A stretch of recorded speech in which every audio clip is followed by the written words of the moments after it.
Here are the top stories for today from the Philippine News Agency.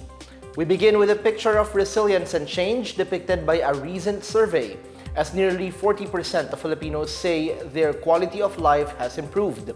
But while some are seeing brighter days, others are still facing challenges.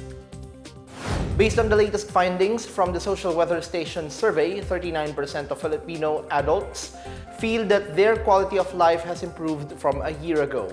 Meanwhile, 23% of the respondents said their quality of life worsened, while 37% reported no changes in the past 12 months.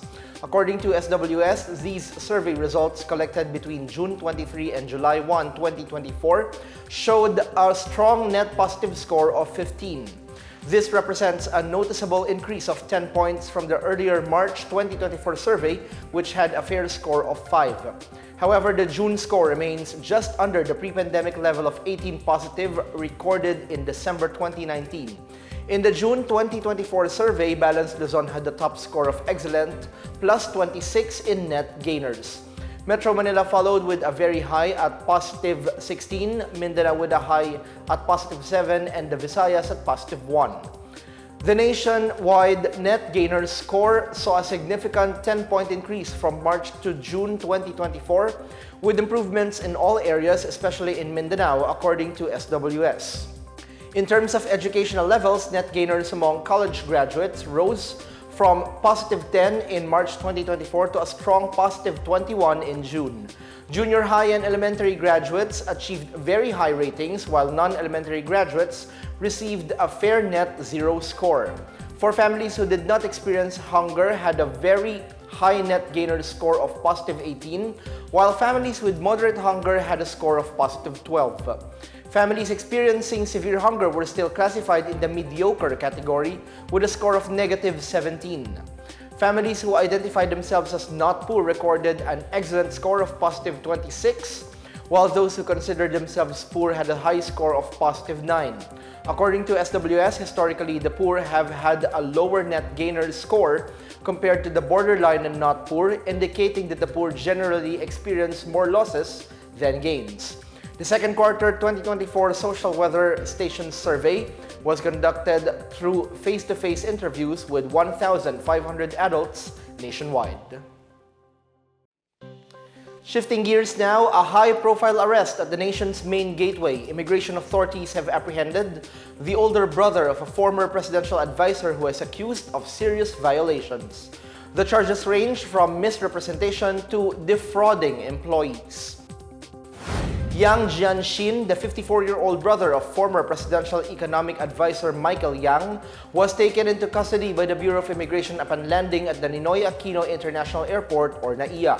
Immigration officers working closely with the Presidential Anti-Organized Crime Commission, or PAOC, moved swiftly to arrest Yang, who also goes by the alias Antonio Lim, who arrived from Cagayan de Oro City on Thursday night.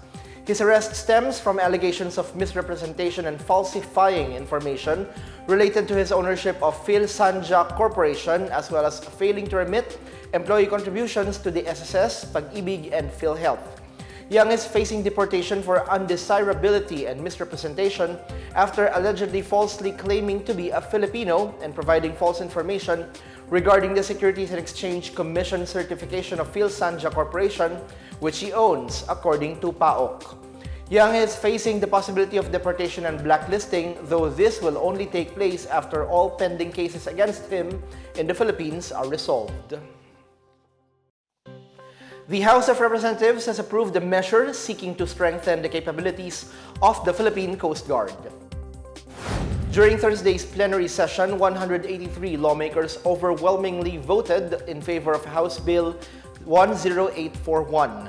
The bill proposes policy and organizational reforms that will strengthen the PCG's mandate in ensuring maritime safety, security, and marine environmental protection. These include aligning the ranks, position, pay, and benefits of Coast Guard members to those of their counterparts in the armed forces and the Philippine National Police.